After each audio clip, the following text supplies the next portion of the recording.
Siamo al collasso finanziario, ciò che temevo, lo dico con voce ferma ma molto amareggiata, si è verificato.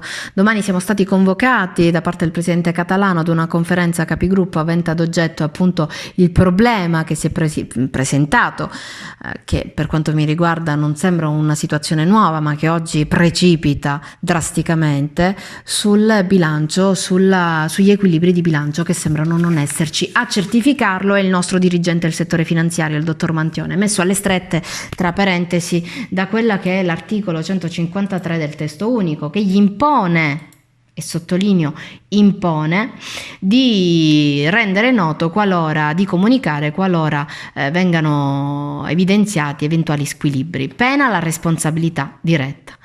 Ecco, oggi ci ritroviamo dinanzi a delle responsabilità di una giunta fallimentare. Tra i casi citati all'interno della nota vi è la tardiva sottoscrizione del servizio relativo al servizio rifiuti, che porta un buco e quindi un maggior costo invece che una diminuzione di bollettazione. Vorremmo capire le responsabilità e ne chiederemo la testa. Vorremmo capire perché non è stata ancora istituita la commissione di indagine su tante fattispecie gravi che si sono verificate all'interno del comune di Agrigento. Vogliamo capire perché il comune è andato a sbattere contro il muro nel silenzio di tutti. Vogliamo soprattutto evitare ancora una volta che la città di Agrigento sia mortificata dall'indifferenza di istituzioni che evidentemente non sono all'altezza del ruolo che hanno.